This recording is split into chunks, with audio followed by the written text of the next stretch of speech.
Saudara-saudara, saya diundang kemari untuk berpidato. Sesuatu yang tak pernah saya bayangkan selama hidup saya. Sebab, pidato bagi saya lebih merupakan sebuah kesaksian ketimbang melontar-lontarkan pepesan kosong. Apalagi, sekarang saya harus berpidato di depan saudara-saudara, orang-orang berpengetahuan luas, kaum intelektual yang biasanya sering nongol dalam talk show di TV. Saya hanya orang kecil, orang desa yang sama sekali tak memiliki referensi tentang politik.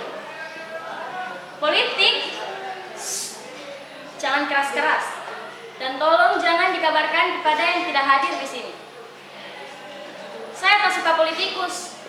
Mereka ini kaum mencela-mencela, tak ada logika yang lurus. Seperti besi ditempa, semakin dibakar akan semakin mudah untuk dipeot-peotkan.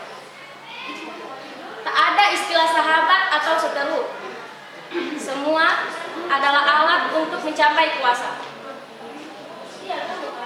Terkadang saya pikir mereka serombongan tikus yang hidup dalam got di sepanjang jalan-jalan kota. Makanya banyak orang kota yang berpikiran tidak waras karena kencing tikus. Tentu tidak termasuk saudara, bukan? Karena saya tahu saudara-saudara adalah orang-orang yang berpengetahuan luas dan tidak suka mencela-mencela.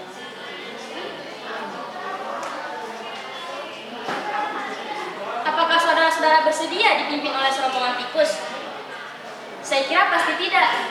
Karena jika iya, saudara saya cap sama seperti para politikus itu, yaitu anggota dari gerombolan tikus. Apa? Ingat, jangan sampai terdengar yang lain. Saya bisa diciduk. Nah ini, soal ciduk-menciduk, mungkin saudara-saudara masih ingat sewaktu saya diculik dari rumah saya waktu itu. Itu sudah terjadi pada bulan Desember 1965. Umur saya kira-kira 20 tahun. Mestinya saya sudah tamat SMA. Tetapi karena keluarga saya termasuk keluarga yang miskin yang hanya hidup dari hasil sawah, terpaksa saya harus berhenti sekolah. Kemudian saya memang sering diajak rapat-rapat. Bagaimana caranya agar kami bisa mendapatkan tanah sawah kami kembali.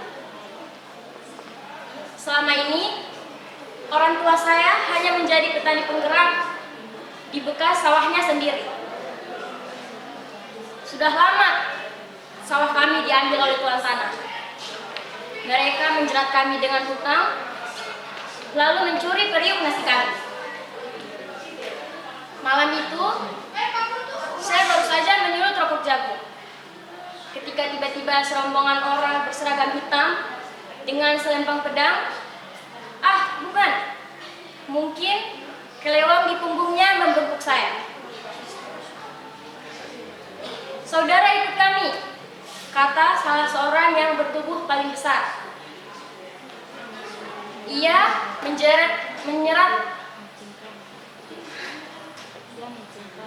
mencengkram lengan kanan saya. Saya bergidik. Ketika ia kemudian menambahkan berkata, "Saudara antek-antek PKI," saya baru sadar nyawa saya sudah di ujung tanduk. Waktu itu saudara tahu, tuduhan seperti ini bagai vonis mati. Nyali saya tiba-tiba ciut.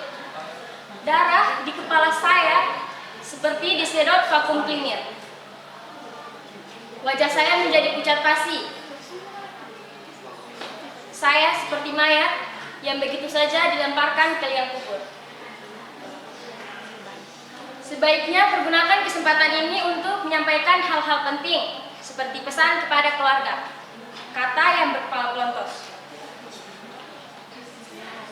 Saya harus menolak tuduhan anti PKI itu, karena terus terang, saya terpaksa buka kartu di depan saudara-saudara. Saya memang pernah diajak untuk bergabung menjadi anggota Partai Komunis itu. Tetapi saya menolak. Setiap saat dengan mudah mereka menunjuk ke arah mana kami mesti berjalan. Nasib sudah tidak lagi di tangan masing-masing. Jelas nama saya sudah dikorupsi.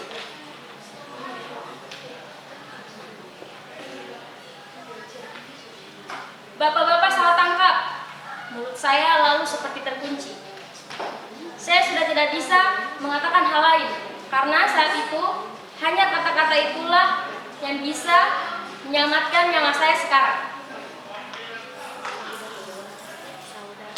Saudara benar bernama Tel? Tel?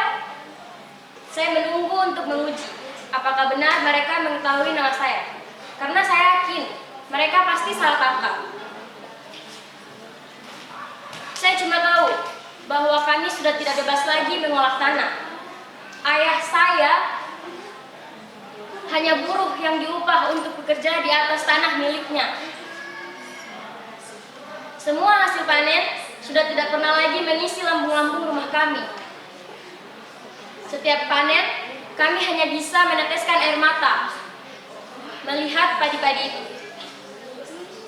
Padi-padi itu, tebu-tebu itu, entah diangkut kemana. Saya menangis lagi. Mohon maaf jika saya tiba-tiba jadi cengeng, saudara-saudara. Saudara Teler, ini bukan saatnya untuk menangis. Jika saudara masih percaya Tuhan, ini saatnya berdoa. Kami mentolerir soal-soal itu. Kata yang berkepala pelontos kemudian. Sudah saya duga, mereka pasti salah tangkap. Nama saya Meller, Pak.